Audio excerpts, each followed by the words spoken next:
Hi, everyone, and thank you, Angela, whose face I can see, who's just gone on screen there. So thank you very much, Angela.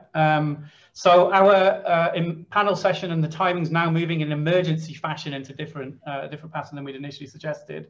The first panel session is on the modern day role of communications, measuring impact beyond column inches.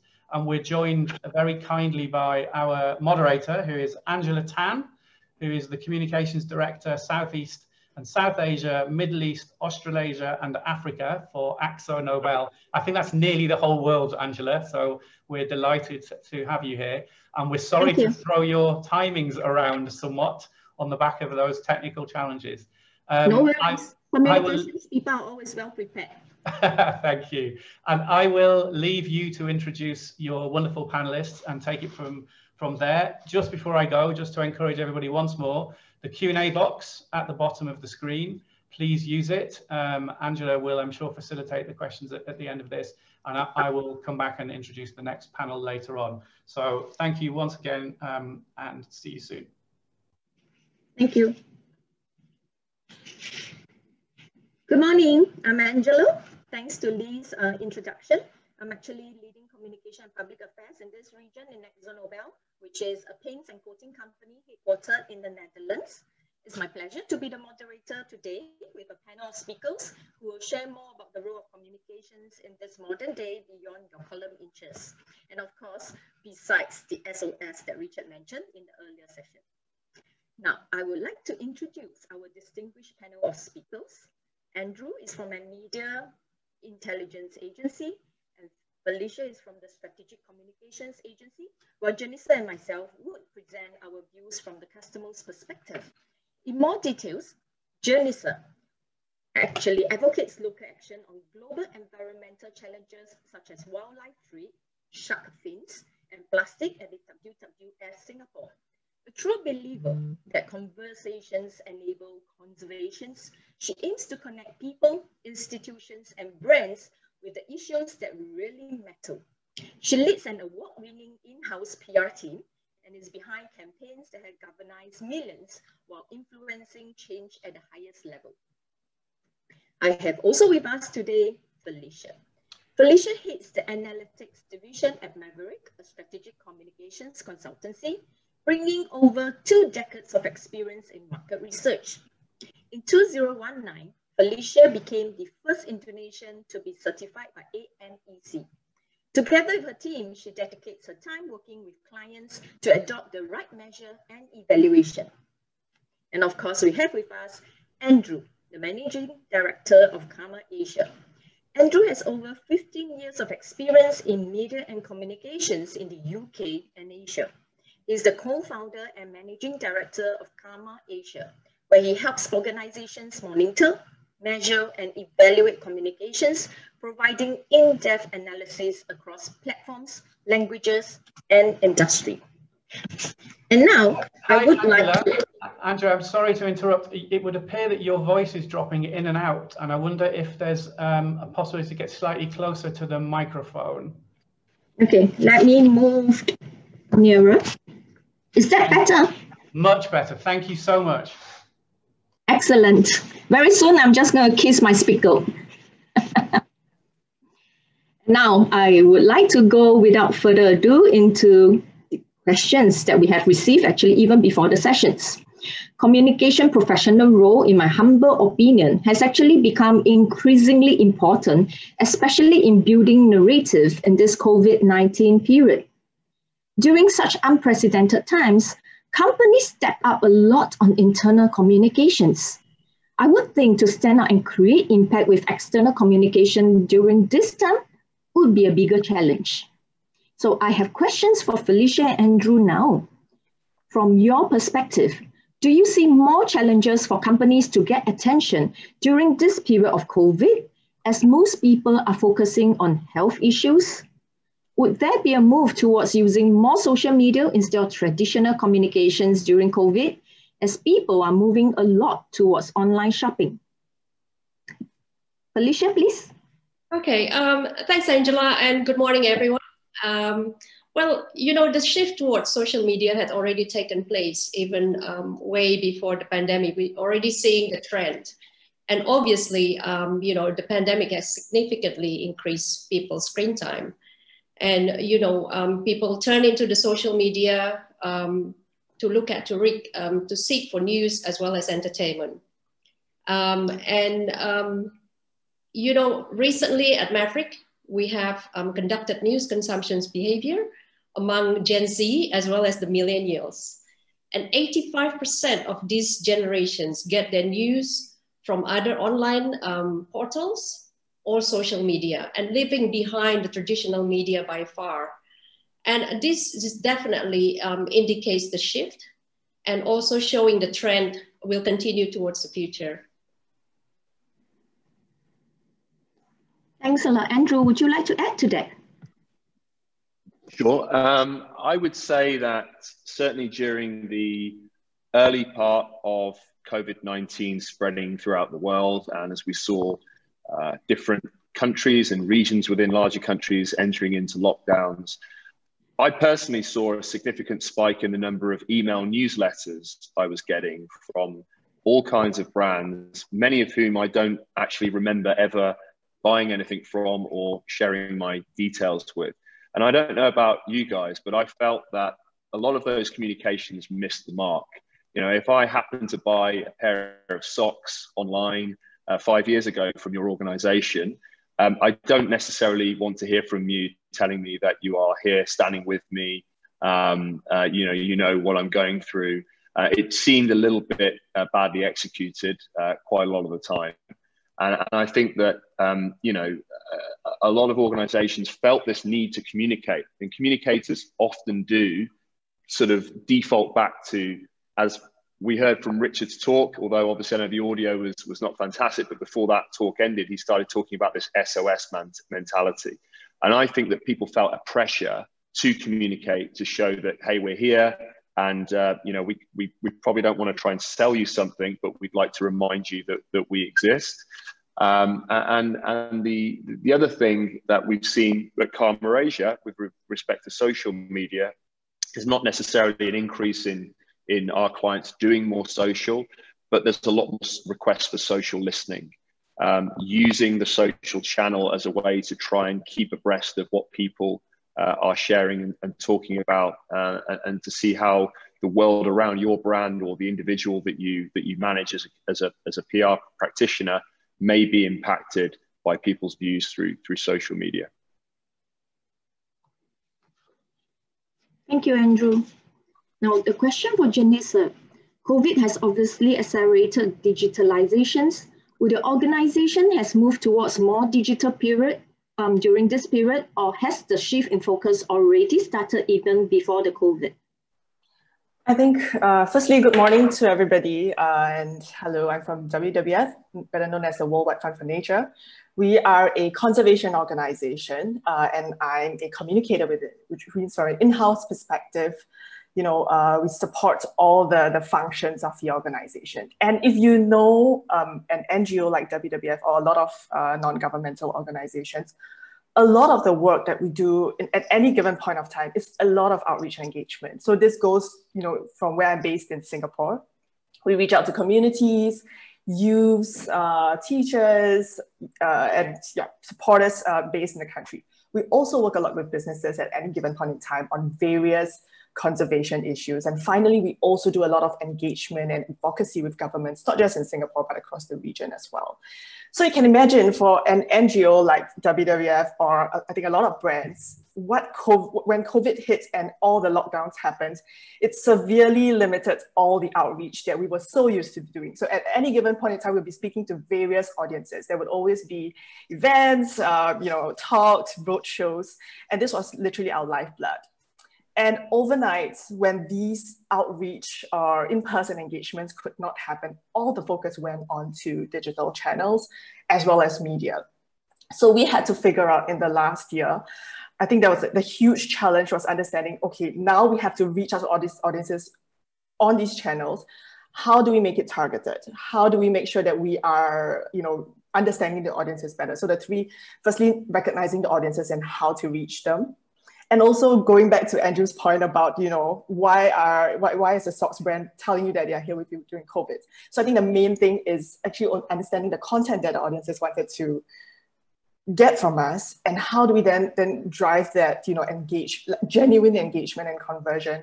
And finally, there was a lot of pressure, and there is a lot of pressure into measurements of success, because somebody in a business unit that would be, you know, engaging a business or a community partner, and then now that their engagement cannot happen, we have to reflect this engagement and show results on digital and on media. So in terms of our measurements, and bringing it back to the topic that we're all here to discuss, in terms of measurements, I think we really had a lot of focus into how we can better track success, both qualitatively and quantitatively. So quantitatively, it wasn't just AVEs or PR values anymore. I mean, that's long over, that's too general, right? So we were looking at, you know, leads, conversions, how can we bring, you know, through our digital engagement, bringing them into the brand, starting those conversations and enabling the other business units to do their work.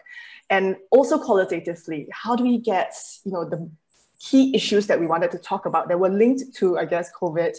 How do we get a brand visibility or use media even as advocacy for certain policies that we were pushing for? Yeah. Thanks a lot, Janissa.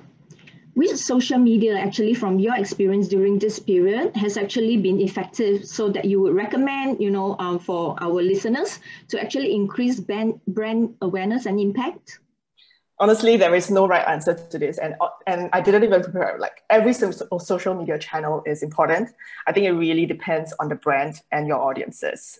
For us, when we wanted to reach out to general public, for example, or for educational materials on conservation or COVID, we found that, you know, Facebook, Instagram, these tend to be more engaging. There was a lot of value for us this period for LinkedIn in reaching out to businesses and engaging, or reaching out to people like us in businesses that wanted to be also learning and upskilling and understanding how can we adapt to this new environment. So it really depends on the social media channels. TikTok is a great channel for youth and engagement as well. So that's linked to our youth programs. So I think ultimately, you know, every single social media channel is important depending on the audience that the brand is targeting. But I think what's more important when it comes to social is that the engagement does not end there. I think, so for us, when we have a social media or channel strategy, what's really important is making sure that the engagement or the likes, or, you know, that personal connection that we get on social media channels is then channeled to websites or other channels where we can then drive conversions. And that's where the real business value comes. So that's a challenge for us. Thanks, Janissa. Would you actually be able to share some examples of the kind of stories that you were getting out for WWF? You know, so that at least our listeners can understand better what kind of stories should we still generate that engages people during this period of COVID? Well, I'm not sure about any one of you, but, you know, when COVID first happened at the start of the year, everyone was like, what just hit us? And there was a lot for in the initial period, you know, beyond, you know, there was a lot of focus on, okay, where is it spreading? You know, what are the health implications? Of course, there was a lot of the focus on that. From an environmental and conservation perspective, however, and if some of you are interested in this, I'm not sure whether you followed the news, but the work that we do as WWF was actually highly relevant to what we saw unfolding through COVID, because ultimately, you know, this was a zoonotic disease, which meant that the virus jumped from an animal to a human at a certain point in time. And actually the conditions that create, you know, that make it more risky for viruses to jump from animals to humans are actually linked to wildlife trade, and the conditions linked to wildlife trade, close contact with humans, you know, highly stressed wildlife or animals being transported or poached. So WWF actually, and as an organization, we've been working on illegal wildlife trade for the longest time. So when COVID happened, we saw immediately the link between what was happening and what was then initially seen as a health issue, right, to a real conservation issue. So it really depends. So how we communicated in COVID really depended on, you know, what people were listening to or interested. Initially, when people wanted to find out what was going on, we then started, you know, sharing a little bit about the link to the environment or nature or wildlife trade. But then the conversation didn't stay there, right? As all of us knew, it went into, you know, during a lot of the lockdowns, after a couple of weeks, we were starting to see lifestyle changes and a huge like gap in connection with others. And then further on, you know, there was also kind of linking and on the environmental side, kind of linking to broader conversations like climate and what are the broader global challenges we face that are similar or have similar impacts to a pandemic. And finally, I think right now, while the pandemic is still going on, there's also a lot of discussion about what does the recovery look like. 2020 is the Great Reset. How can we build back better? What is a green recovery? How can we, as we invest back into different countries, also build back? So I think there was a lot. So I think for us during COVID, our learning was understanding what people were interested in and actually what were the global conversations, because the whole world changed together. And then as a brand, I think knowing what to communicate was important as important as knowing what not to communicate. So not going out with the wrong sentiment at the wrong point in time. Initially, when it was about humans, we held back. Like there's no point in like pushing a message down somebody's throat if they were really concerned about their own health and their family. However, when the time was right, then we went and public sentiment was more ready to kind of be informed about other issues. Then we started pushing our agenda when it comes to pushing for, you know, wildlife trade policies and getting governments to do better and getting businesses to do better as well. Yeah. So I think just to wrap up, I think the main thing about COVID and our PR approach was, it wasn't coverage at all costs. It was understanding our audiences, being really sensitive to this real human crisis, but also seeing how we as a brand an organization through our work can really value add in a meaningful way. Was there any change in the measurement and the KPI that you have used? Well, just to put it really simply, we qualitative and quantitative. Qualitatively, it wasn't just, we never even like, I think the main thing was understanding, okay, so if we want to put out a message about, wildlife trade in a pandemic, where do we place it? How do we get this in front of the eyes of policymakers that would then be able to bring really real change in enacting policies that can address wildlife trade and prevent future pandemics? So, and in this case, I think mainstream media or really credible titles were really valuable for us. And engaging the right title with actual, solutions and good content, it actually puts our agenda in front of, sort of like governments, and actually this helped further our work where the physical or other communication channels could not. But also it was quantitative, making sure that how can we then continue building that relationship with our supporters in the midst of a pandemic, and that was where a lot of the conversions and leads and engagement really took place digitally. Thank you, Janissa. And that brings us actually to the topic of measurement. So for Andrew and Felicia, measurement is actually a recurring source of frustration for communication practitioners. I think like myself and Janissa, we're always trying to figure out what is the most effective measurement. And a lot of us actually adopt the outcome-focused approach to measurement that enables us to tie communication. I wouldn't use the word activities because that sounds like SOS now, but maybe the approach and the strategy that we have to business outcomes. In order to demonstrate business impact and add value to the growth of companies, many of us, try to establish that link that our business partner wants and the metrics available to us in the communication industry. How do you see this actually influencing the way organizations have tweaked their KPIs? Okay, thanks, Angela. Okay, this has sparked really interesting conversations. The great thing about an outcome focused approach to measurements is I find it triggers a light bulb moment among the C-level, among the C-suites. I mean, for once, you take these conversations in the boardroom and you could pretty much think, feel that they're sort of thinking, oh, wow, they finally see the connections between communications and business goals.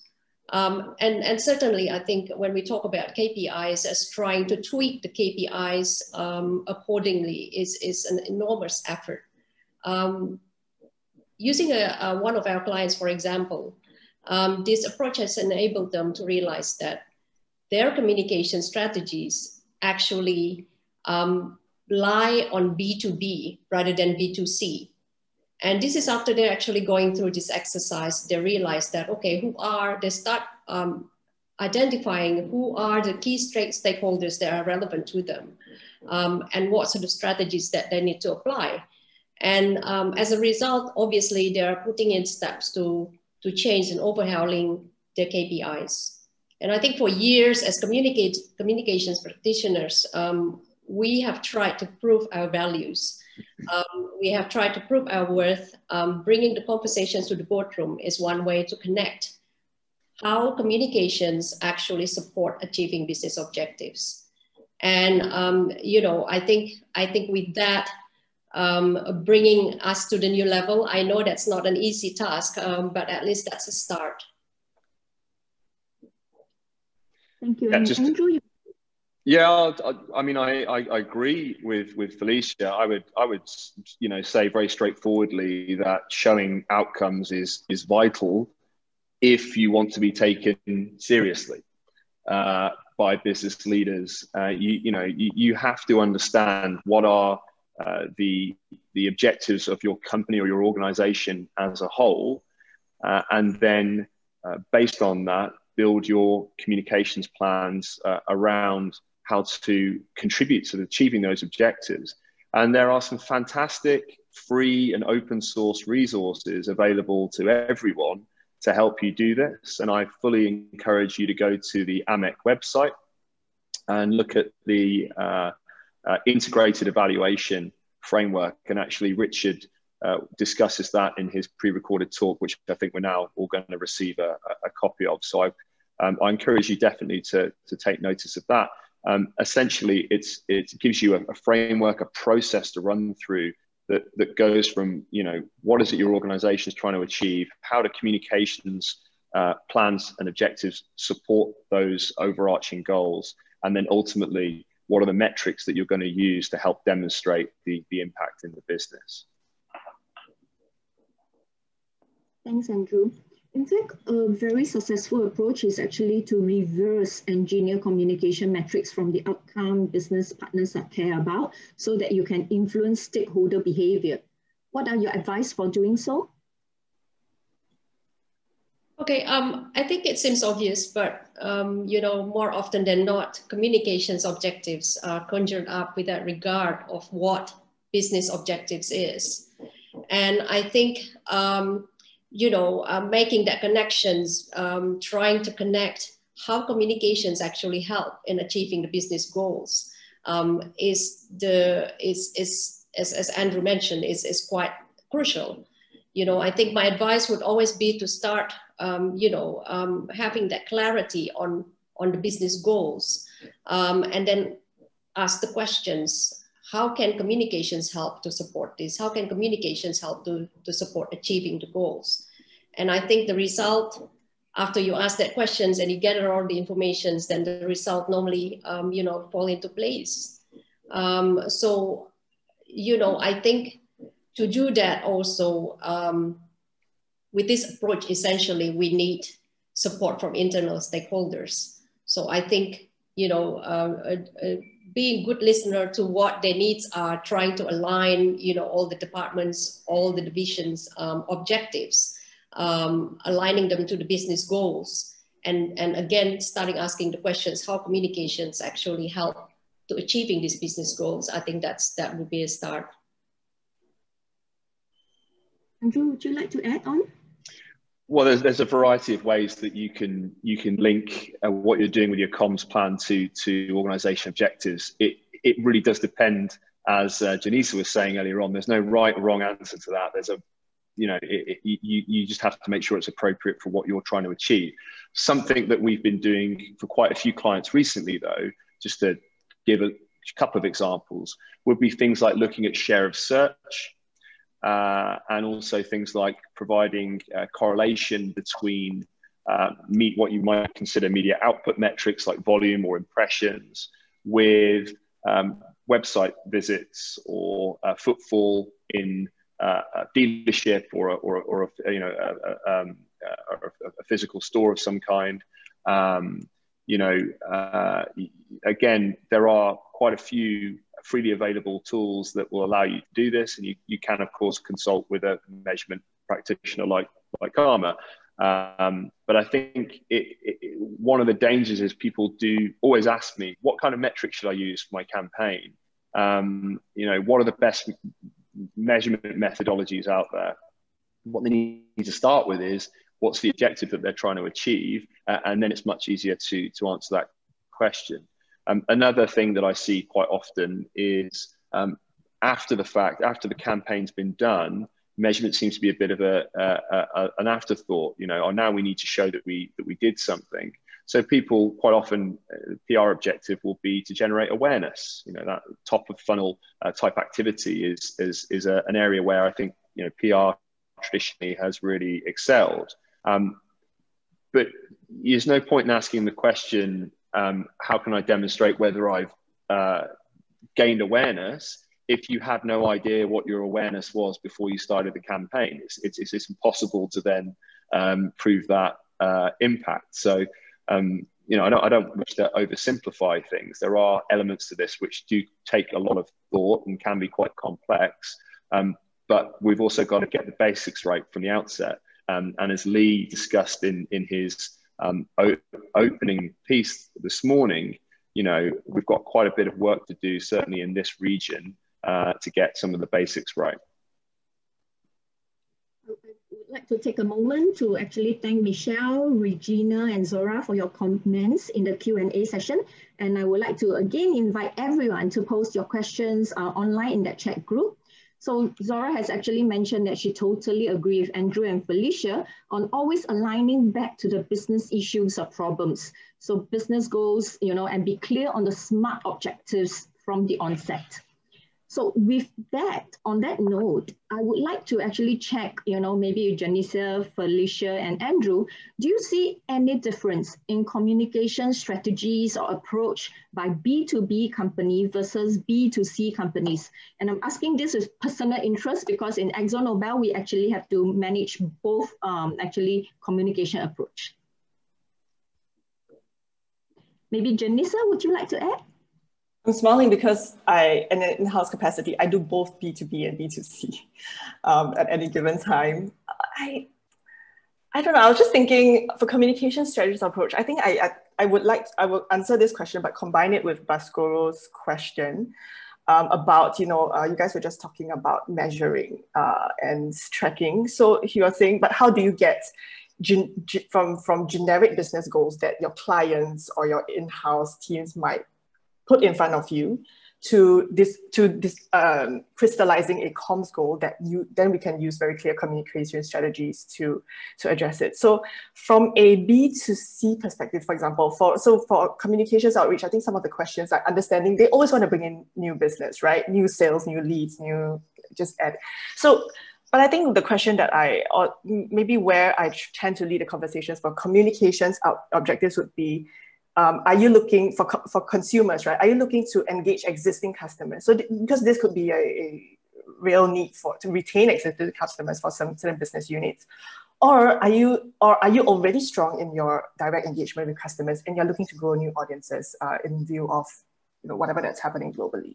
So and when we understand this, actually they're very different, you know, integrated communications tactics that we apply to both.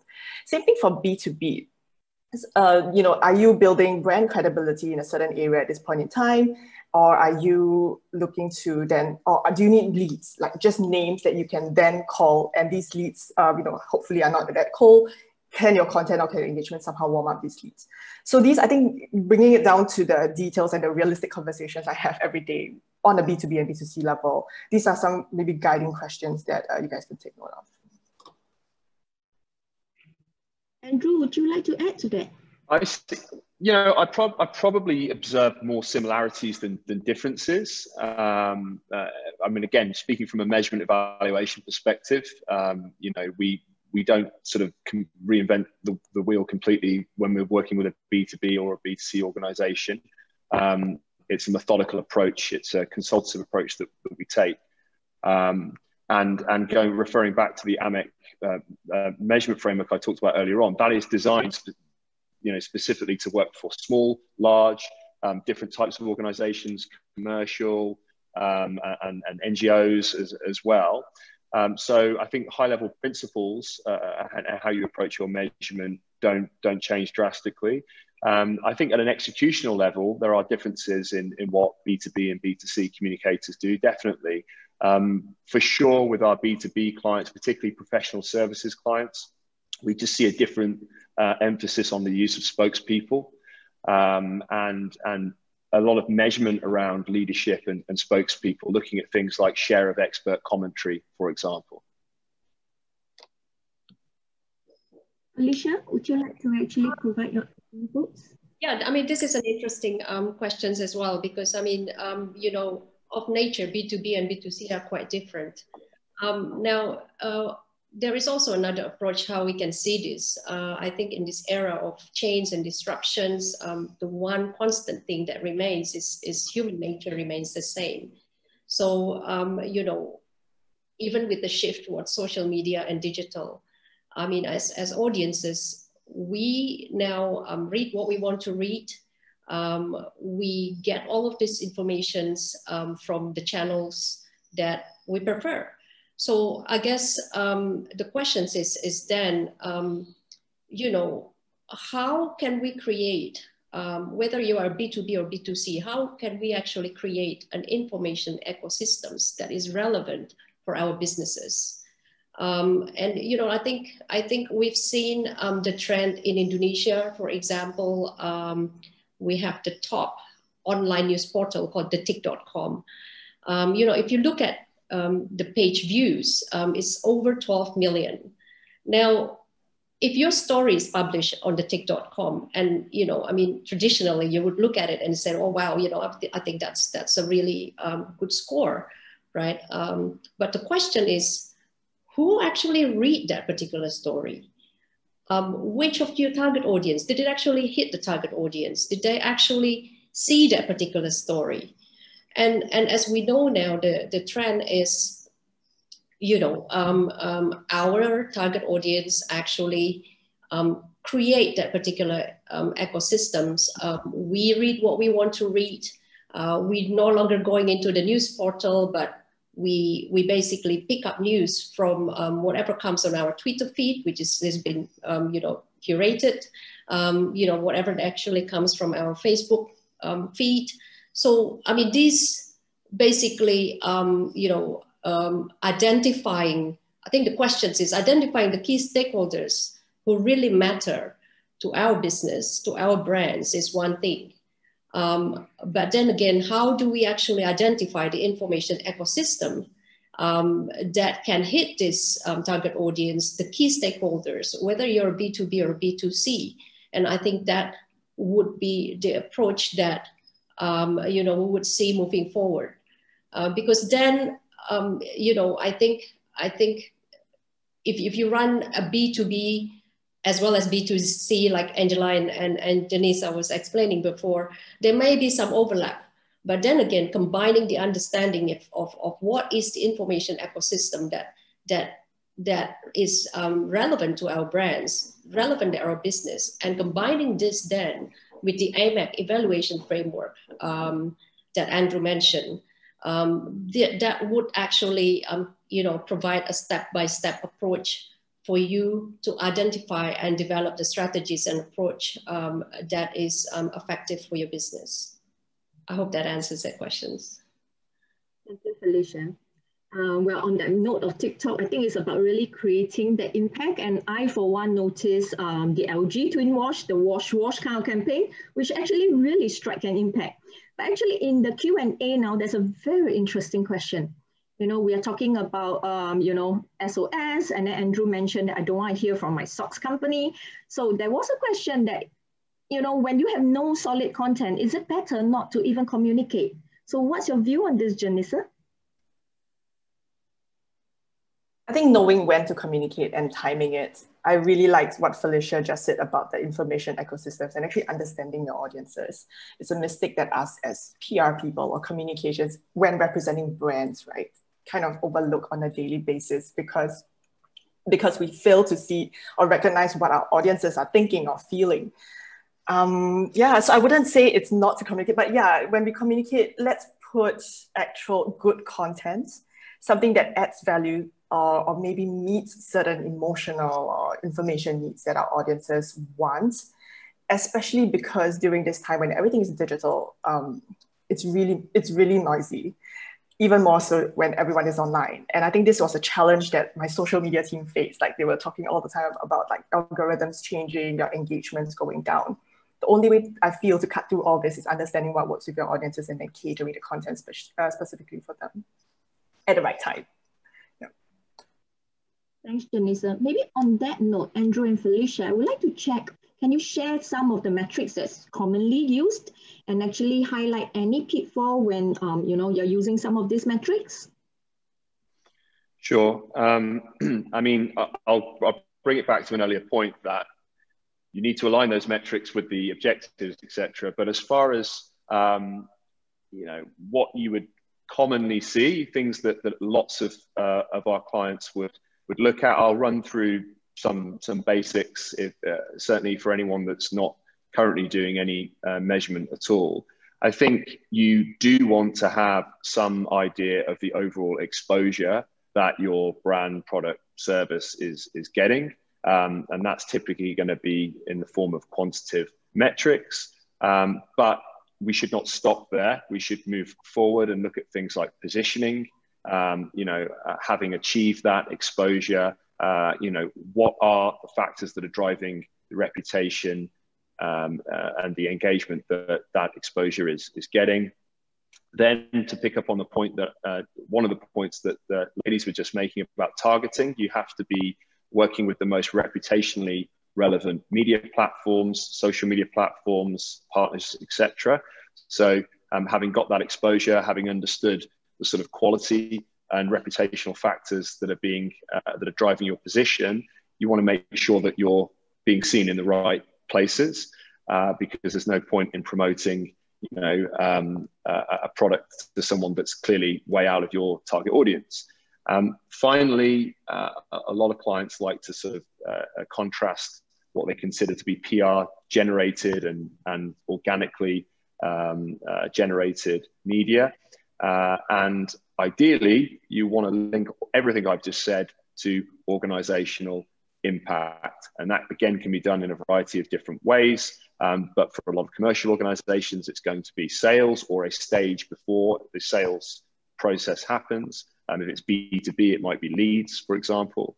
So yeah, I mean, there are hundreds of different metrics you could use, but I think that gives you a sense of some of the basics and the more commonly seen ones.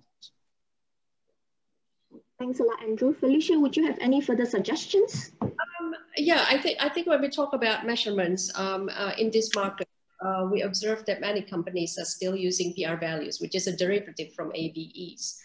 And now, along the journey that we've been trying to migrate our clients to leave behind the PR values, we do get similar questions to what Andrew gets, which metric that is relevant? What should we use? How should we measure it? Because I think, we've all been used to using one formula, which is, PR values to measure all. And my answer is always, there is no formula, there's no one fits all formula. Because again, it depends on what the communications objectives are. And I think, bringing link back to the objectives. And, if we use AMEC framework, there are 3 stages, 3 levels of measurement that we can use: the output, outtakes, and obviously outcome that measure against the objectives. And what we've been doing all this time, we've always stopped at measuring the output. And now, our approach is basically with our clients, we take step by step, and, for some taking the baby steps to gauge, their readiness as well, within the organizations. How can we actually adopt and migrate them to use the correct measurement? And even if they are only able to measure output for the time being, at least we start measuring output smartly. You know, instead of just doing the counting, you know, instead of just counting clips, we can start looking at it, you know, in terms of the quality of the coverage.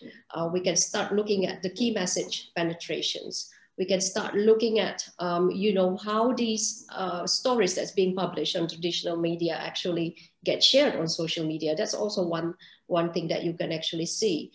So even if you don't, if your story doesn't get read on the actual portal itself, you know, somebody who's actually following the news, the social media account, they may see it on their Twitter feed, for example. So, I mean, these are some of the metrics that we've been trying to adopt our clients to. Whether has there been any change in metric, you know, during this time? I guess the question is, you know, has the communication strategies actually changed? You know, I think, you know, I mean, this is a really challenging period that is, all businesses are affected. I think for many, they need to rethink about, you know, the strategies and the approach. So then, you know, what sort of measure that is appropriate, then it really depends on what the strategies are. Thank you very much. I think we have actually discussed quite a fair bit about metrics to measure, you know, the outcome, how did we influence stakeholder behavior. But then maybe Andrew and Felicia, would there be any metrics that you would recommend for your clients to use to understand why certain campaigns have failed? And then how do you use this finding to actually inform your clients on the next campaign measurement? Maybe Andrew? Well, yeah, I mean, it depends. So what is considered the failure in the campaign? You know, ultimately, if you know, most communications activities are about trying to maintain an existing behavioral mindset, to introduce a completely new one, or to shift from one position to another. So to pick up on Felicia's point about going beyond outputs to outtakes and outcomes, outtakes are about what is the shift in mindset, or what has your audience taken from your activity. So, you know, there's a variety of ways that you can measure that. You can, of course, do surveys. You can use social listening, and you may choose one or the other, a combination of those two, depending on what it is that you're trying to do. You can also use, going back to something I mentioned earlier on, things like looking at search data. You know, one of the challenges with social listening can be that not everybody, and maybe in your particular segment, maybe a large part of your target doesn't really engage on social media. And those that do, let's be honest, they're putting out what they want other people to see or to think about them, not necessarily entirely what they actually think or feel. When you look at search data, you get a much more honest appreciation for what people might think, because people search for stuff that they are genuinely interested to know more about. And so, you know, you've got to use the right sort of tool on the basis of what it is that you were trying to do. But, you know, using those types of techniques, or a combination of them, you can get a sense of what the sort of mindsets are. You know, particularly with something just as basic as awareness. You know, if you've put a campaign out about a product that no one had heard about before, and then you see a spike in people searching for that product, I think you can start to draw some conclusions around how effective that has been. And then to take it to the outcomes, it's then, well, what has then happened as a result of that behavior? So if you think about it almost like a pipe, you know, if people are searching for a product, but then you're not seeing an impact in sales, or if it's, you know, Janisa with donations perhaps, or you know, she was talking earlier on about linking it back to her web traffic and an activity like that. You know, if you're driving people there, but then they're not doing anything, then the driver might be quite effective, but something is then going wrong later on in the stage. So maybe you know, maybe you need to look at what did people take from that part of the process. So how can you optimize there? So you know, yeah, I mean, there are, as I said, number of different ways to measure outputs, outtakes, and outcomes. Just really important to keep in mind always that you need to go beyond the outputs and think very deeply around what it is you're trying to achieve, and then match that back to some of the sorts of things I just mentioned in terms of how you might then demonstrate that. Alicia, would you like to add on? Yeah, I think following Andrew's comments there, the way we normally think about this is measuring outcome. That should be a long-term goal, because outcome is again is linked to your communications objectives. And then in the meantime, if you follow the AMEC framework, you define your business objectives, then your communications objectives, your strategies and activities, and then this is how you're going to measure it. And now, if you see outcome, say, as a long-term goal, then you have a series of campaigns and activities in between. So the immediate measure that you can, the immediate metric that you can use for each of your activity would be output. So this will give you basically the quantity, how many news stories have been published, what sort of attendance, et cetera. It gives you the immediate, result for you to evaluate. And then after that, then you have the outtakes, which that indicates the reaction of your target audience. So for example, after you run a particular campaign, and you see you do the social listening, and you get some idea on the engagement, and it turns out that, say, you're not getting the traction, the high traction that you hope for. If that's the case, then that gives you room for you to evaluate, for you to see, okay, so what went wrong, what didn't work here. And it gives you an opportunity actually to fine tune and to adjust your activity, or perhaps even your strategies. And that, I guess that's one purpose for measurement and evaluation, for you continuously doing that as a tool for you to continue revising your strategy as well. So, you do that in between before you actually get to measure the outcome, before you reach your final, goal. Felicia, I think that's a really good point about looking at things over a longer term period of time. I think at the moment there's a lot of pressure on people to think a little bit more short term because of what's going on in the current climate. But generally speaking, I think that that long term piece is really, really important, and it's something that PR again has generally done a very strong job of, is driving building the brand, driving that top of mind recall. And as we've moved into more of a digital age, there has been this tendency for PR practitioners to react to some of these pressures by diving down the marketing funnel and measuring the things that are easy to measure. For example, you can measure a click, and you can see that a piece of web, a certain amount of web traffic has come from a particular activity. So that's working, right? So then we'll focus all of our energy on those types of activities lower down the funnel. And what you tend to see is quite an instant, particularly if you're an e-commerce business, you'll see a big spike in activity. You send out those offer emails or do targeted social or pay-per-click search activity, you'll see big spikes. But if you focus only on those things and you ignore the long-term brand building, the effectiveness of those short-term sales drivers will start to drop off. A great analogy is thinking about a tree and the fruit that the tree produces. Okay, so people talk about ROI all the time. How do I demonstrate ROI? Well, everyone wants to pick the fruit from the tree, don't they? Because you get instant gratification, and you can show, I've got this basket of fruit, I put some money over here, and I got a result. But what happens if you focus purely on picking the fruit and you ignore watering the tree, nurturing the tree over a longer period of time, is eventually you picked all the fruit and the tree just dies.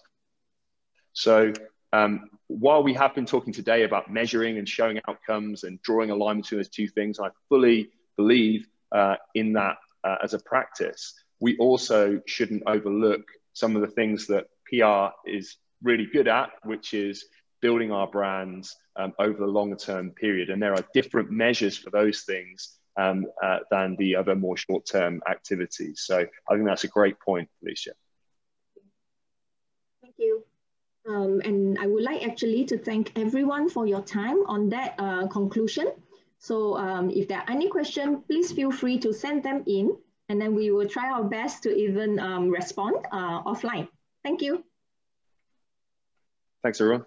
Thank you, everybody. And thank you for stepping into the breach as our technical issues unfolded with such an engaging discussion. It's a delight to hear from you all. There was one outstanding question that I think we already answered from an anonymous attendee on, which was on measuring outcomes such as changing perception, for example. It may be a while before it translates into real business results. How do we assure bosses during this time? I think we touched on some of that by talking about outcomes, outtakes, outtakes and outcomes, and taking that journey and the longer term approach. But it's a really nice segue into what is going to be the next panel session, which is around how to get management buy-in and proving the value of the strategic value of PR. I'm delighted to say that our panelists and moderator have been able to also step into the breach and join us slightly earlier than scheduled. So I'm very grateful to you all. And the moderator for this session is Mei Lun, who is the Director and Head of Communications Asia Pacific for Swiss Re. And she will introduce her panel from here on in. But a big, big thank you before we do that to Angela for excellent moderation, to Janissa, to Felicia, and to Andrew for providing us with some brilliant insights. So we really appreciate it. Thank you very much. Over to Mei Lun. Thank you, Lee, and welcome everybody. It's typical, right? Usually what we end up hearing on these calls is, can you hear me? Am I easily seen? But I'm just gonna go ahead and crack ahead and ask our three panelists to turn on their videos. So I see Chris, Ika, and Syed. Syed, could you please turn on your video, and then I'll introduce each one of you. So my name is Mei Lun. I head up communications at Swiss Re. Thanks for having me moderate this session. I think getting management buy-in is one of those big things that in-house tends to face a lot, but what you don't realize is that pressure also then sort of funnels down to your clients, your marketing agency, your PR agency. And so this is why we have quite a good, well-rounded panel. And I'm going to start by introducing Ika. Ika Govis is CEO and MD of Pinpoint PR. She founded the agency in 2015, and she's built the agency into a leading consultancy for science and technology PR, and no doubt something that everybody's after right now with COVID. Ika also previously worked in corporate roles, so she does know the pressure of trying to get buy-in. She worked in large agencies as well at Burson & Marsteller and Euro RSCG. So she's known among her clients for tenacity, and you'll hear that today when she shares her points of view with you. And she's got a very methodical approach to PR, which is transparent, highly metriced, and her goal is very much to create maximum publicity value from a sort of minimal but well-researched thorough effort with PR. So now I'll move on to Syed. Syed Mohammad Aidit. He's head of corporate communication and public engagement over at Plus Malaysia Berhad. So for those of you who've driven on the highway, you know what Plus is. It collects tolls, but it also creates accessibility for a lot of people up and down, right? Through the whole of Malaysia. So he's had over 30 years of PR and communications experience. And I've had the benefit when I was a journalist of being on the other side and receiving PR help from him. So Syed has been on both sides of the fence. He's covered different industries from banking to finance to automotive, FMCG to technology, and hot horology, which I define as fine watches, and fine fashion, haute couture. And today he's in the highway industry, you know, a very bread and butter business for Malaysia, right? Plus Malaysia is a government-linked company. It manages the country's largest highway network.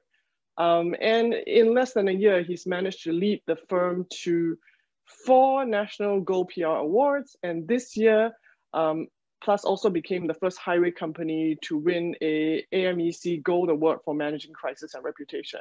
So we can talk a little bit more about that. And then we also have Chris Granat with us. So Chris is marketing officer for Everest. And if you've not heard of this firm, it is what we think of as the most exciting area to be in these days, AI, right? So Chris can talk a little bit more about that, sort of digging into different mindsets and how people respond to things. But he's Chief Marketing Officer at Everest, and he's responsible for bringing disruption to the market. He was co-founder of Hyper Labs previously, Southeast Asia's leading conversational AI company, and that was acquired by Everest in 2018. So along the way, you probably would have seen Chris because he's an award-winning marketer and FE judge. He's a contributor for Chatbots magazines, and you might have read some of his comments and opinions in Tech in Asia, Marketing Magazine, and Consumer Think. So I'm gonna stop there for a minute and just have our panelists wave to you so that you can make sure you can see them and let them say a little bit of a hi. So Syed, maybe I'll start with you and put you on the spot, right? Do those awards that you've won really get management buy-in? If that's not it, what else gets the management buy-in in terms of getting strategic PR value out there for them?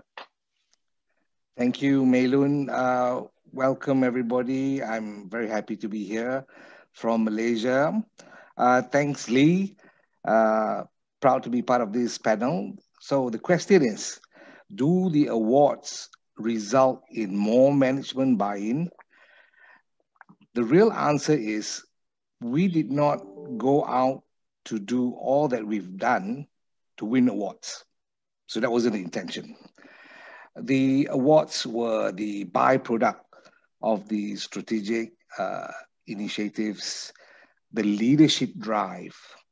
Now, measurement for Plus Malaysia Berhad is something that's very close to the leadership's heart. And we actually have a measurement process.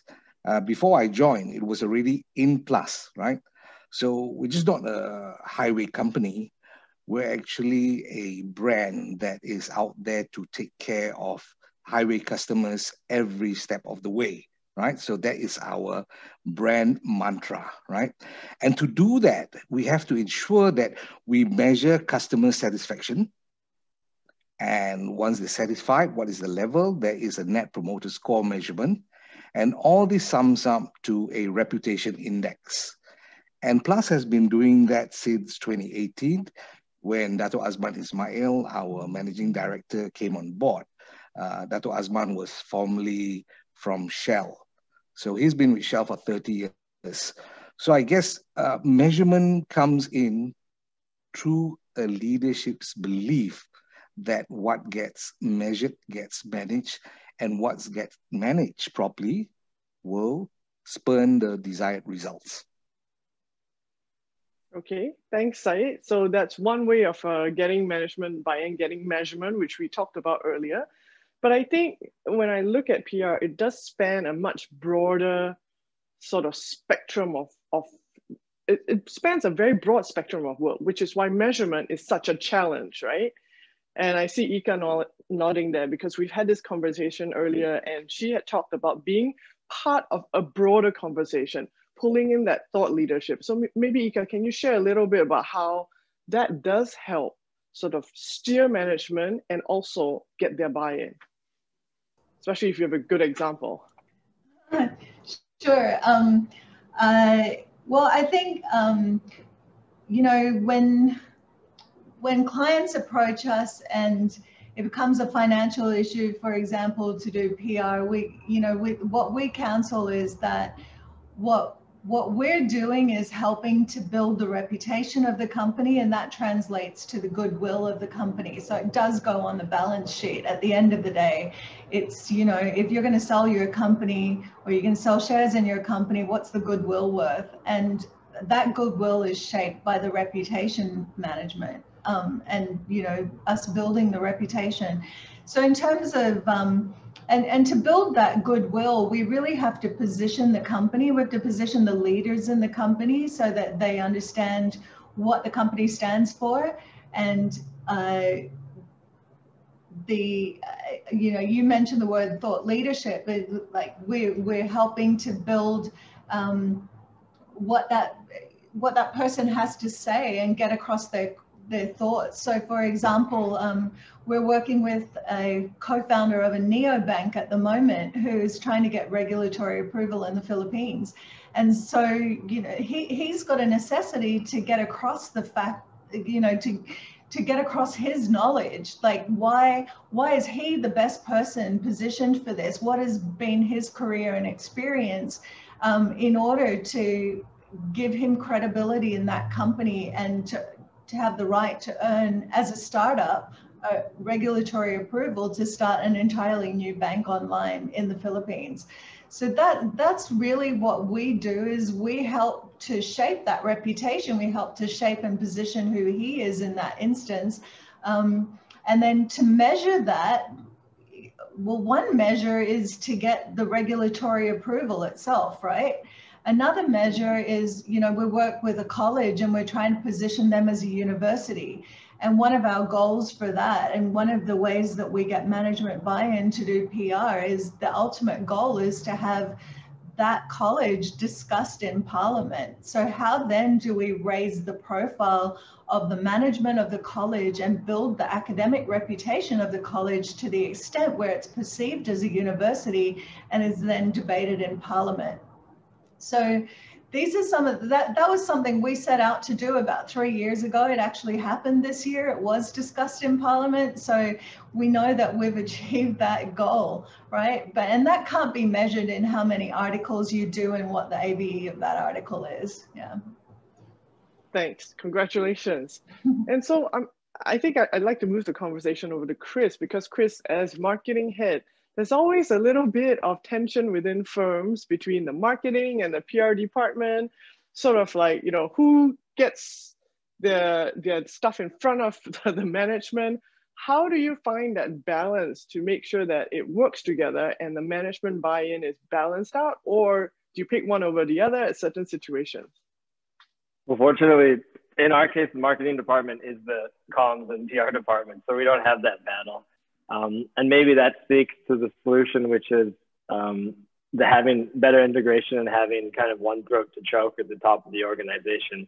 And so, it's different for every business. I think some you have corporate comms very split apart, and I think others it's very aligned. So for us, it's a lot easier because that all falls, internal communications as well as public relations, all falls under the marketing and branding arm. So that makes it really a lot simpler.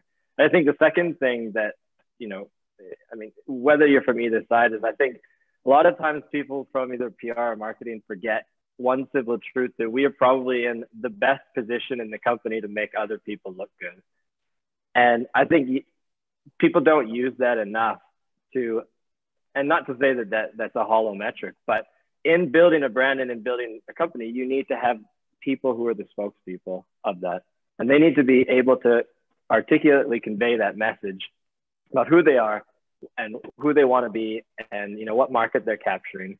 And in doing so, you get to a bit of a rise in notoriety as well, too. I think using that as a lever to get management buy-in, to say, look, you're the face of our business, or you're the face of this line of business or this department, depending on how large your company is.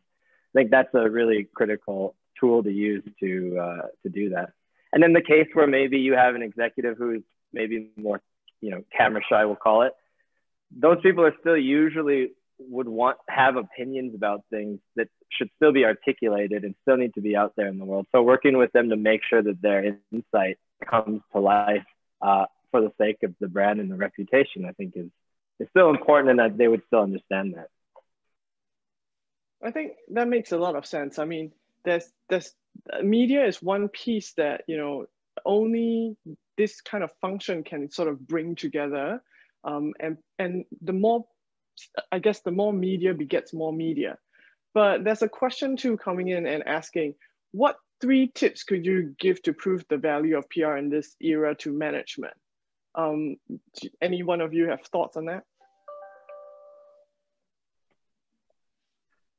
I think before I give the tips, I just need to let everyone know in Malaysia, AVE is still very, very much alive. I know it's a bad word. We're trying to move beyond that. But unfortunately or fortunately, in some aspect, yes, it is still a measurement, because predominantly most CEOs in Malaysia come from the accounting background, and the AVE is the most simplistic form to give you a value to PR initiatives. Normally, public relations or corporate communication departments are seen as a cost center. So in a downturn, normally we are the first to go, right? But if you have measured success and you are able to display value versus beyond the measurement, monetary measurement, and you become an integral part of the corporate community by delivering revenue, then the position of corporate com becomes solidified. Let me just give you a small example. Plus, we operate 1,130.4 kilometers long highway, right? But we also have another part of the highway, the East Coast, which is called LPT2. It's connected to LPT1, which is owned by another highway concessionaire. In normal instances, we would have seen festive traffic being diverging from LPT1 up north to the federal roads. What we decided and how we measured is, we came up with a strategic communications campaign, and we handshaked with our so-called competitor, which is actually our complementer. So the entire stretch of LPT1 and our LPT2 is actually known as the E8. So we came up with a campaign to let highway customers who are traveling back to East Coast know, travel great when you choose E8, right? Why? Because you have the comfort and protection of all the highway patrol vehicles. You also have multiple stop points in R&Rs from both of the LPTs, right? If you go to a federal road, yep, they're fine. But if you really need to use the washroom, well, you need to make a detour. And if you get stuck in the middle of the night, there are no patrolling services to come and pull you out of the rut. That measured strategy actually worked during our last Hari Raya Aidil Adha campaign. How was it measured at the end of the day? It was a short campaign. We measured it in terms of how much PR we generated, and there was an AVE value to it, okay? But in terms of collection for the LPT1, LPT2, we actually achieved 3 million in terms of collection. So management saw that's one way of measuring, right? And I believe what we PR practitioners need to look at is no more the fluff, how many times, right? Because at the end of the day, how do you really justify that if I've got a full page, full cover in the Star newspaper? Does it move my sales? Does it make more people to go and pay toll, right? Right? So what comes after that is in terms of how we do measure our reputation, the customers' reaction towards our services at all key points of contact, right? So these measurements are all collided and connected, and it will come out with a matrix picture of how well we are doing as an organization. And what is important, the response of the key stakeholders like our regulator, the Malaysian Highway Authority, now looks to PLUS, all right? And PLUS is just one of the 30 highway concessionaires as the benchmark for the industry, right? So that is one recognition of success that the regulator and even our fellow concessionaires will look to PLUS whenever we plan a communications or marketing objective initiative. And answering Chris, yes, in the old days, commercial, we have, my head of commercial is in the call, right? The old thought is commercial and PR, who gets the biggest pie of the budget, right? The value in Plus is an enterprise-focused collaboration. And we actually look at how we can elevate the organization's reputation through positive profiling. And we do not look at whose budget. Yes, we all accorded our budgets.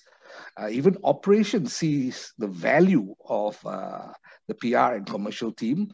So it is all, and each department will segregate and keep a little budget for us. So it's collaged together, right?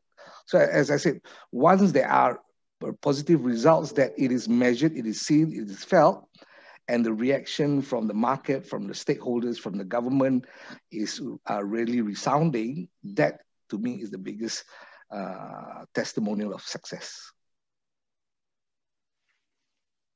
Thanks, Syed. Anyone else? In terms of...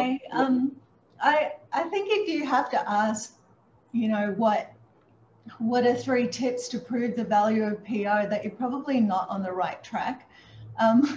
It's a bit brutal, but it's true, because, you know, alluding to what Syed said, you know, you need a strategic plan.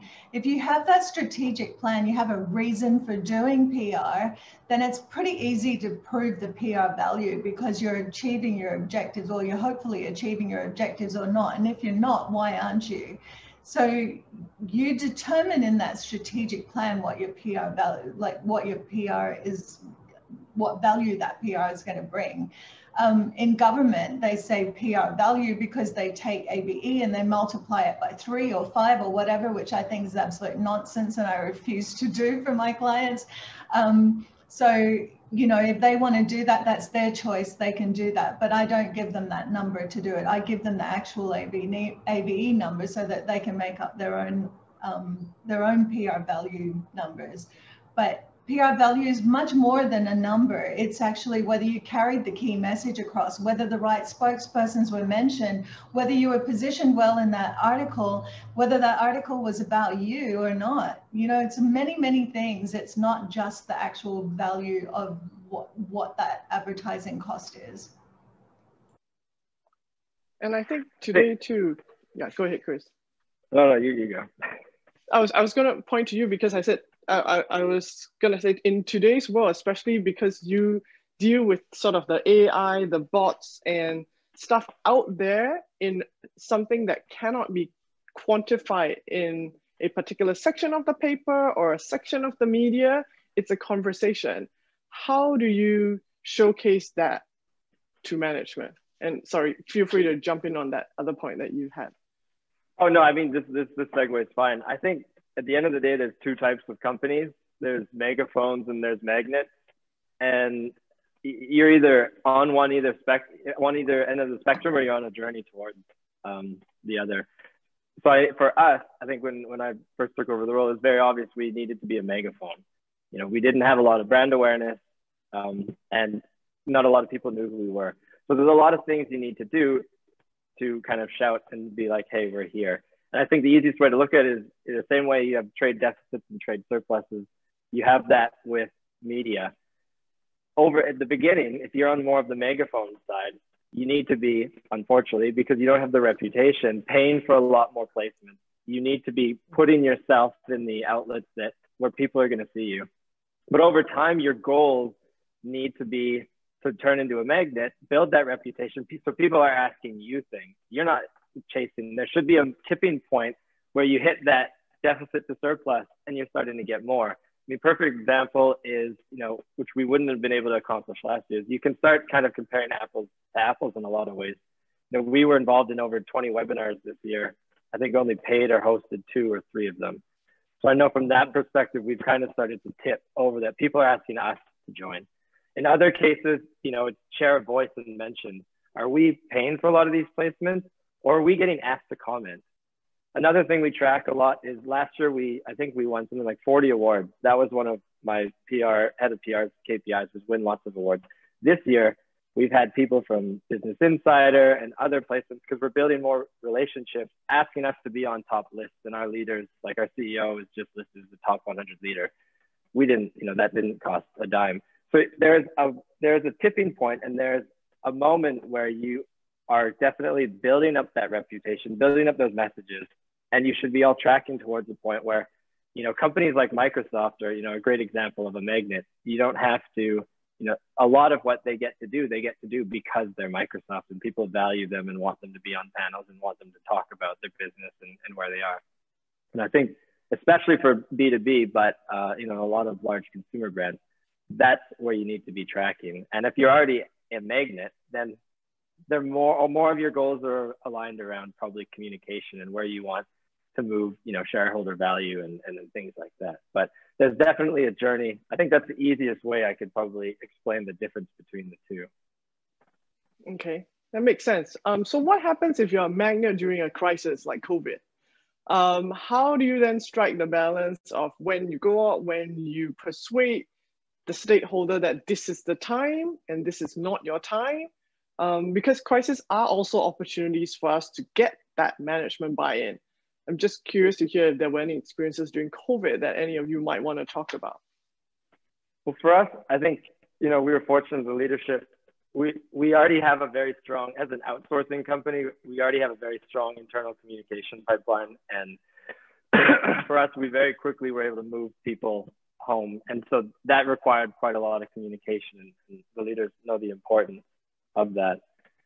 But I think, you know, the couple of simple tenets is that, you know, in crisis times, all you really want, you need to be human. You need to be, you know, talk like a normal person. You need to be honest and open, but also less is more. You don't also necessarily want to open up and expose. I think there's a fine line between being open and honest and also just saying, this is what it is, and this is what we're moving towards. And I guess that goes back to the honesty. So on our part, we were able to do kind of daily comms in the first few weeks with our clients and employees. Then we moved to monthly, and then we moved to quarterly, and now we're kind of back to BAU. But, you know, having that regularity and having a plan to say, look, it matters that we need to communicate and have those lines open. And secondly, that you need to kind of be metered as well, I think, and find that balance is important.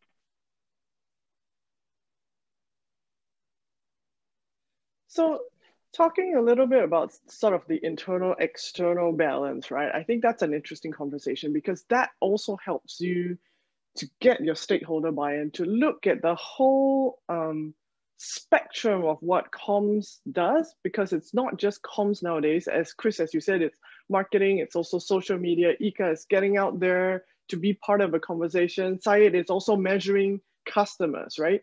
How do you then put all this together, or is there a time or place for different types of metrics at different points in time?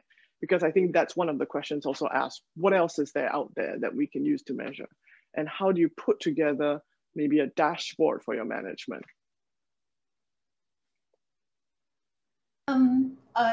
So there are a lot of tools to do that. And, you know, you can get quite in depth. Like we use TrendKite, which gives us like interactive dashboards that our client can really look at. We can cut, slice and dice it in any way we want. We can customize the dashboard with TrendKite to deliver, you know, quite a broad overview. The advantage of doing that is you get to see your share of voice, and it's empirical. It's not made up. It's actually empirical. Like even for Chris's company, we look at how much share of voice the CEO has against other leading influencers in industries that he wants to benchmark against, for example. So we can do that, but we can also look at, you know, for one client, I was able to show them and prove within 6 months that, you know, that buying PR newswires and getting PR newswire ads really for their press releases across, which is what their competitors were doing, wouldn't behoove them in the long run. And the reason why I argued that is because this is a company that has a startup. It's bootstrapped itself for about 5 years, and it's gunning to go global now. And so they want to attract somebody like a Sequoia to invest in them. But one of the metrics for Sequoia to invest in them is how many media mentions they have. And I told them that if we just go out and we publish and pay to publish a press release, it doesn't build a relationship with the media where the media comes to ask them for comment in the manner that Chris is talking about, where they applied for awards and we've positioned them and sent information out to different media so that the media are now coming to them for commentary and to feature them. That in the end is what wins. Sending out a press release on a paid newswire doesn't win. And we can show, we've been able to show that to them empirically so that in the last 90 days, they've gone from having 0% share of voice to over 96% share of voice. And we got that not through paid media, but actually just chipping away at media relations and building those media relations for them. I think a good way to look at it is actually the same way like an inside sales team operates. How many pitches are you, how many, call it media qualified leads are you getting? How many pitches are you putting out? What's your response rate? And you should be able to show over time that media, you either need to change the message or do something to pique their interest the same way you would in a lead gen scenario. And over time, you should be showing that you're getting more and more response rates, and then that's invited and down the funnel, just like you would through a sales funnel. There should almost be a media pipeline in that exact same regard. I want to talk too about, you mentioned stakeholders. I think when you're starting on any program, and I think not just the start of the program, but as you're evolving your program, you should keep going back and looking at your stakeholder map and where your gaps are, and then addressing those gaps. And, with some customers, one in particular, we found a huge gap with internal comms, but they were able to address that, and it helped bridge what was brewing to be quite a toxic culture because they weren't communicating well internally. I'd also like to address one of the questions coming in from Junie. She asked about the mix of earned versus paid placement versus owned media. How are budgets and allocations onto this changing as respective line items, right? Because you talked about we don't want to blast material out there, but at the same time, it's a very noisy space right now. And especially during COVID, if you didn't actually pay for some of this stuff, you also would have gotten lost in sort of organic placement. So I'm curious to hear from any of you where you see the balance and the mix, which might be optimal. Right, you go, Syed, if you got something. Yeah, in a Malaysian context, I think the Malaysian media scene, if you all have noticed of late, even before the pandemic hit us, there were already people being let off, right? Starting with the Utusan Malaysia, that was a political thing.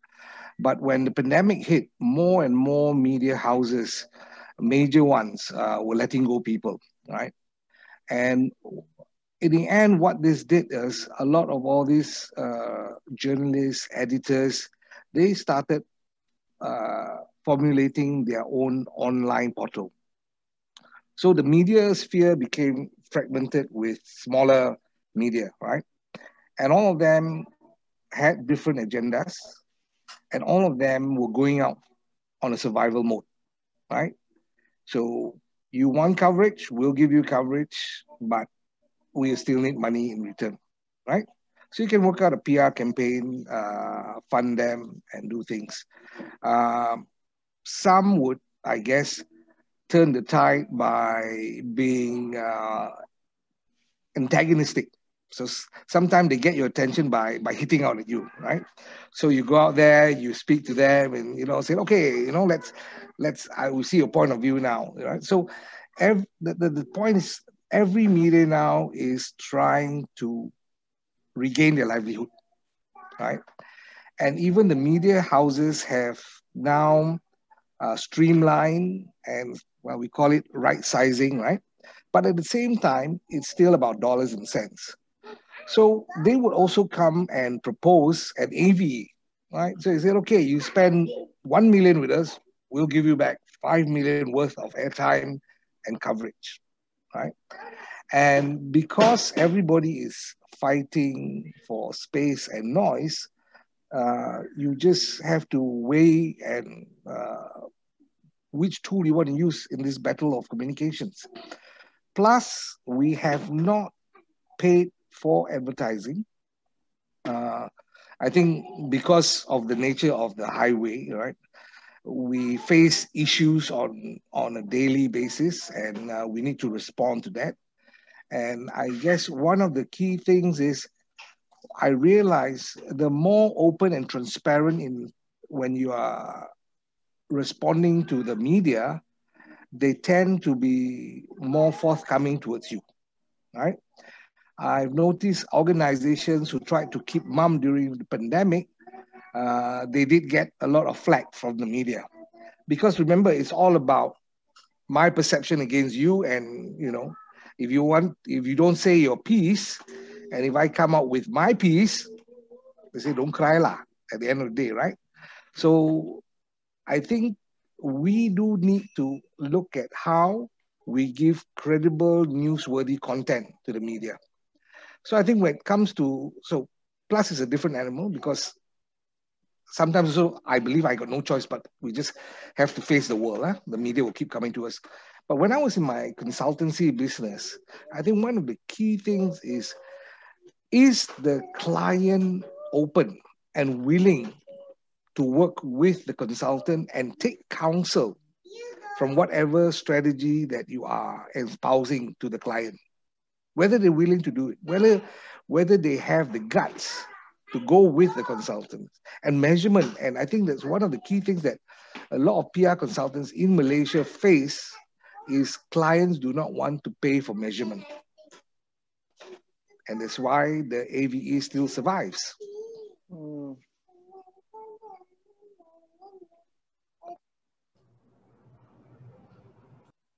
So, to follow up on this, I guess, to any of you, there's also an interesting question coming in. Would you recommend, or can you recommend a way, perhaps, about not speaking about PR metrics, but moving the conversation towards business discussions and insights? Could you perhaps corral a management team to focus on top topics and focus areas, and then work towards some way to agree on a set of objectives, perhaps? Do you have any examples on how you might have done that in some situations like this? I mean, at the end of the day, I think there still has to be a reliance on some core business metrics. They talked about this in the last webinar. It either has to come down to sales, depends on what kind of organization you are, but it has to come down to sales, leads, whether you're measuring traffic. There has to be some net result. Are you trying to raise awareness of a leader or the company, things like that. So I think there has to be a level of conversation around metrics.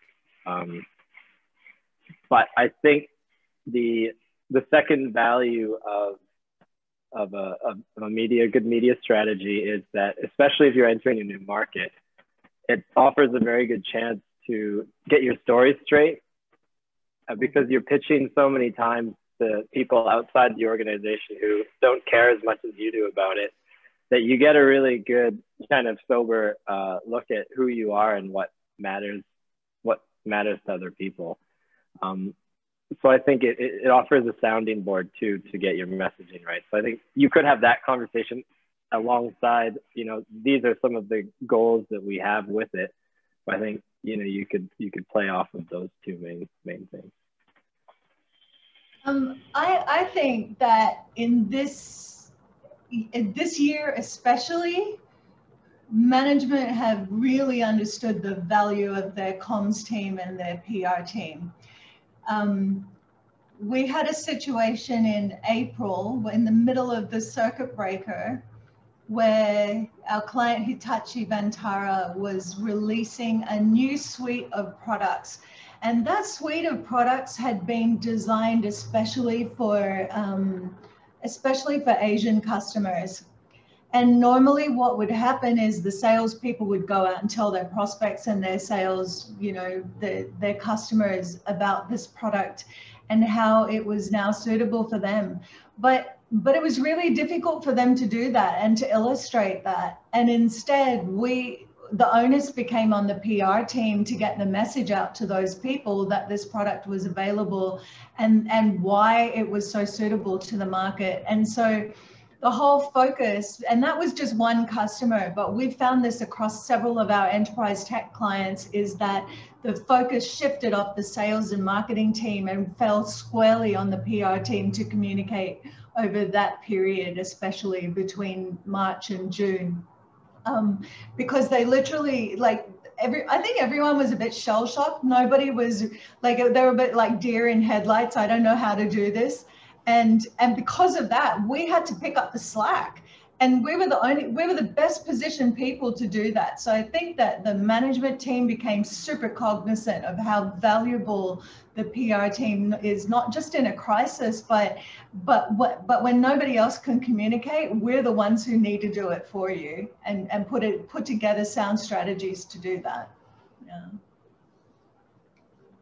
Yeah, I think fair point too. And I guess one of the other points is, it's fine and dandy sort of giving metrics, linking it to a sales report and putting it back out to management. But how do you create a feedback loop with your management? I think that's quite important as well.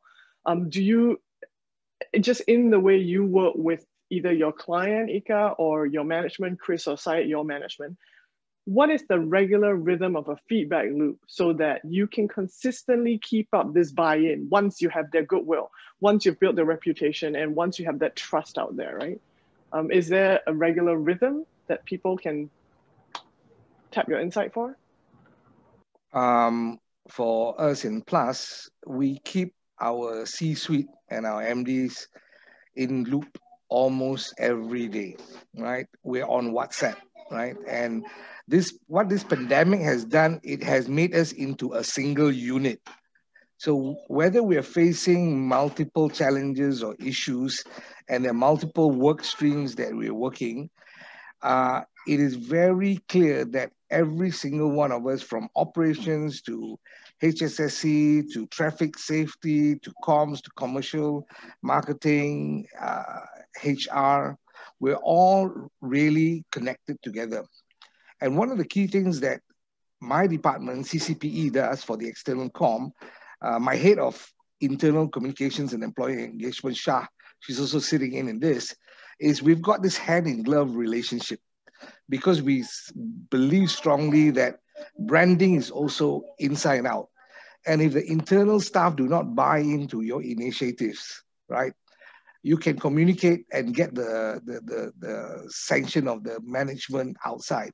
You're still going to face a lot of problems internally, right? So one thing is good, our MD is very balanced when it comes to making sure the internal gets the message first. We're all around aligned, and then we push it out to the public. Yeah, we have regular meetings with our clients, and we also develop what I call a PR tracker, and that is that we're really transparent with our work. We put the deliverables on the first page and then check them off as we're doing them. But then we have different sheets for every aspect of those deliverables, so that, and we share that openly with our clients so that our clients can look at that at any time. They don't need to come to us for a report. We give them weekly reports, but they don't need to come to us during the day and say, hey, Ilka, I really need to know this, because actually it's all sitting there in the PR tracker for them. We're updating the clippings every day. We're analyzing those clippings. We're also putting in the interviews and all kinds of other information in there so that they can see at a glance anytime they want to exactly what the status is of PR, and and have a dynamic report, not just in terms of like a trend kite report in terms of like an interactive clippings report, but they actually can see openly what we're doing all the time. And and then monthly and quarterly, we do summary reports for them as well, which helps our clients like Chris convey to their CEOs what impact PR is having. And you see that over time. And it's really quite cool to see that you're achieving your goals over time. Yeah. So maybe one to sort of end off, can you think of, on a lighthearted note, one of the more ridiculous kind of stakeholder measurements that you've been asked to do, and how did you turn around that situation and say, hey, Mr. CEO or Ms. CEO, or whichever stakeholder, business head you had, this is not what you want to measure. Actually, what we need to do is, I don't know, a piece of consumer research to figure this out. How do you turn around their mindsets when they may be fixated on a particular metric that doesn't bring them some kind of meaningful data? You want a brutal, honest truth? I think I'm sure the people want. You resign the account if the person is set. I had clients who just wanted PR. He just wanted to show up in PR to get his face in the media, and in hope that one day the Sultan or the minister will give him a datuk ship, right? So when it was going that way, and there's no value to what you do, everything becomes fluff. I did the hard thing, and I guess it was the right thing. I resigned the account. You can't change mindset if it's set, right? I think dignity is one thing that all PR practitioners need to have, and we do, right? Even though in these tough times, we need to make the right call, the right judgment call. Good advice. I think a good example of that was we set that metric of being debated in Parliament. Like, that was actually my suggestion to the client, because the client wanted to build their reputation, but all they were doing was promoting their events and also promoting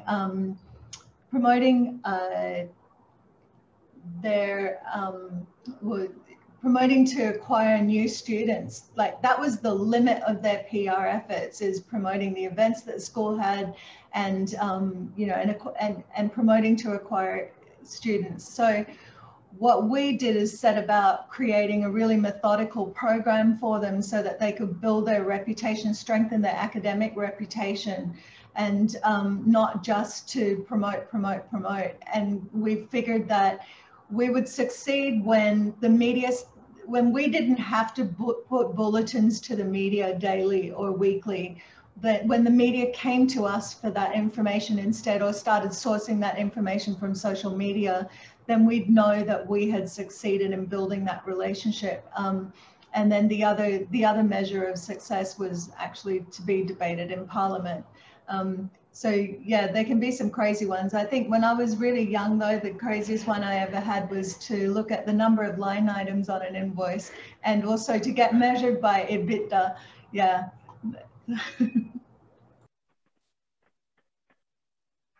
I'm fortunate. I don't think I've had anything too crazy. I can maybe think of one small example, but I think is more interesting as an anecdote of myself, because before Everest, and before starting the company that Everest acquired, I was more on the creative agency side, and I did not have the fondest viewpoint of PR, as most I think creative agencies do. There's a bit of a clash there, but having moved client side and needing to decide what to do with budgets and how to allocate them and what is the most important, I think outside of having a really good brand exercise, PR becomes the first and more valuable part of how an organization should, allocate and prioritize the order of kind of vendors they use and how they want to go to market. And especially if you're expanding into new markets, it's definitely one of the best, I would say, ROI. Because at the end of the day, you need to be, and especially if you're a B2B, almost more so than if you're a consumer product, because that kind of small audience is only on a few types of media and listen and watch, a few types of news outlets. And getting your story straight and your value proposition straight, there's no better way to do that than through media agency. So I've come kind of, full 180 from, my previous creative. Of course, I still value creativity, not to say that I don't, but I've definitely, the value of, I think, PR and media and what it can do for a business and an enterprise has for me, that's been the biggest shift after moving to client side and then really seeing the value of how you can work with that. I think there's some frustrations always when you talk to some journalists because they're very hype cycle. But part of that is still just knowing how to, you know, having that consistency and that tenacity to continue pursuing them with the messages that you want. Great, thank you so much, Chris. And in fact, Ika and Syed, I think that was a nice way to sort of end off, give encouragement and motivation to the people who are listening to us and doing exactly what we're doing every day at our jobs as well. So thanks for those words of wisdom. And thank you very much, each of you, for your time and sharing all the examples and insights. And I'll hand over to Lee right now. Thanks for having all of us on, Lee. Thank you. That was an absolutely wonderful discussion, hugely enjoyable, valuable, and informative. And a big thank you to you, Mei-Lun, for facilitating that, but also to Chris, Syed, and Ika as well for some really great points well made. I think I will grasp onto Syed's instruction to remain somebody in possession of my dignity. I think that's really important, particularly given the technical issues at the beginning of the day. So thank you very much. And Chris, I think in his final comment there, talking about, I know he had his tongue in his cheek slightly about the creative and public relations situation, but I think that's part of the challenge we face even when it comes to thinking about measurement and evaluation. The lines between those kinds of agencies are not as clear as they used to be. The agency I work for would regard itself as much a creative agency as it is a public relations agency. And that throws up challenges in terms of measurement and evaluation in front of clients as well. And I think that's kind of the way the world is going. And that's why this topic is really, really important. And to close, I just wanted to pick up also on something very important that Syed said about, he was explaining about the situation in Malaysia in particular, and how AVEs remain dominant, and for a number of reasons, not least the C-suite being having a lot of kind of people who come from finance backgrounds, and also kind of clients not wanting to pay for measurement. All I can share from my 20 odd years of working outside of this region in the UK is that's exactly the same situation as was in the UK a few years ago. No differences at all. I was even asked myself to try and generate coverage for someone to gain an MBE, which is an award from the Queen, so very similar to Syed Sultan's story. But I do think we owe it to ourselves to take a leadership position when it comes to thinking about AVEs. And I'll tell you why. You all, once you've had a look at the video we will share from the keynote that didn't happen for technical reasons, you'll be pointed, I'm sure, towards the AMEC website to look at some wonderful resources. And on there is a resource called 22 Reasons to Say No to AVEs, which will cover off the majority of arguments, including things that we all know. AVEs are only relevant for those channels where you actually have a cost associated with media space, which if we're only working in those channels, says to me that we're not working in the channels that we should be working in. Of course, AVEs also measure cost and not value. They're not necessarily related to the relevance of the audience. And I think most importantly and most worryingly for our long-term survival, they drive behaviors that do not drive value into our client or customer or boss's organization. And I think the change is coming.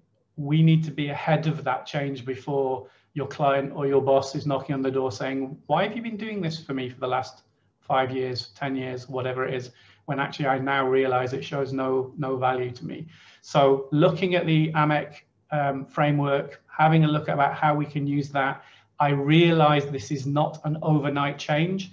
We're going to have to take, it's going to take us step by step, baby steps to push this debate forward. But I really do believe that in the long term, if we don't move away from AVEs as a principal measure, and 40% of us in this region are using it, driven by 75% of our clients and bosses asking for it, then we will suffer in the long term because we will miss out on opportunities to be more influential and more significant with our activity and our work and our output. And that's the final thought I would want to leave you with. I think today's discussions have been absolutely eye-opening. I'm incredibly grateful to everybody who's taken part, our moderators and our panelists. And I'm especially grateful that they were able to move their day around to support us, given we had to change the agenda, we lost the initial video. So thank you very much for that. I've really enjoyed it. I hope you have. We will follow up with a copy of the keynote video for you all to watch, and I do commend it to you. It will be very interesting, and it will steer you to some resources that you can use to help you when it comes to creating your own evaluation frameworks. And with that, it's a huge thank you to every single one of you that attended. We appreciate your support. We hope you found it useful, and we'd love to have all feedback. So have a great day, everybody.